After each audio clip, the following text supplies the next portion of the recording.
The elegant chandeliers sparkled overhead, casting a golden glow across the lavish interior of Maison Luxe, the most exclusive restaurant in the city.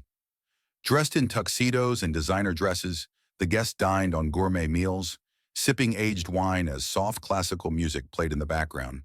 The staff moved swiftly, their polished shoes clicking against the marble floors, ensuring every customer received the finest service. Until a man walked in who, in their eyes, didn't belong.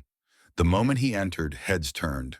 Dressed in worn-out clothes, his shoes dusty from the streets, the man slowly stepped forward, his eyes scanning the restaurant. His presence alone made a few guests wrinkle their noses in disgust. Others simply whispered, their judgment concealed behind half-filled glasses of champagne. A tall, smug waiter named Lucas approached with a sneer plastered across his face. He crossed his arms, standing in the beggar's path. "Sir, I'm going to have to ask you to leave," he said, his voice laced with condescension. "This is a fine dining establishment, not a shelter." The man looked at him calmly. "I'd just like a seat," he said, his voice deep yet gentle. Lucas scoffed. "Do you even have money to afford a glass of water here? The cheapest thing on the menu is more than what you probably make in a year." A few nearby diners chuckled, amused by the spectacle. The beggar didn't react. Instead, he reached into his pocket and pulled out a sleek black leather wallet. From it, he slid out a platinum card, the kind only the wealthiest of the wealthy owned.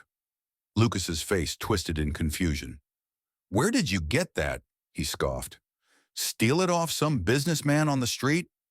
Before the man could respond, a voice from the back interrupted. "Mr. Kingston." The restaurant manager, a middle-aged man in a crisp navy suit, rushed forward, his face a mask of horror. He practically shoved Lucas aside as he extended his hand toward the beggar, now clearly not a beggar at all. "Mr. Kingston, sir, I sincerely apologize for the misunderstanding." The manager stammered, breaking into a nervous sweat. "Please, let me personally show you to your usual table." Lucas's stomach dropped. The murmurs in the restaurant grew louder as guests realized what was happening. The beggar looked Lucas directly in the eyes. "You don't recognize me, do you?" His tone remained calm, but there was a sharpness in it now. Lucas swallowed hard, his arrogance vanishing. No, sir." The man straightened his shoulders. "I'm Elijah Kingston, the owner of this restaurant." A collective gasp filled the air. Lucas turned pale, his legs feeling weak. Sir, I didn't mean—" Elijah raised a hand, silencing him. "You judged me based on my appearance. You assumed my worth without knowing who I was. If this is how you treat someone you think is less fortunate, then you don't belong in my restaurant." The manager nodded quickly. "I'll handle it, sir." He turned to Lucas. "You're fired. Now." Lucas stammered, looking around for sympathy, but there was none.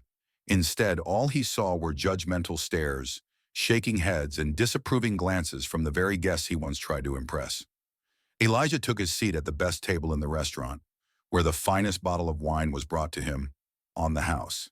As he sipped, he glanced toward the door where Lucas had just stumbled out, head hung in shame. "Maybe next time," Elijah murmured, "he'll think twice before looking down on someone."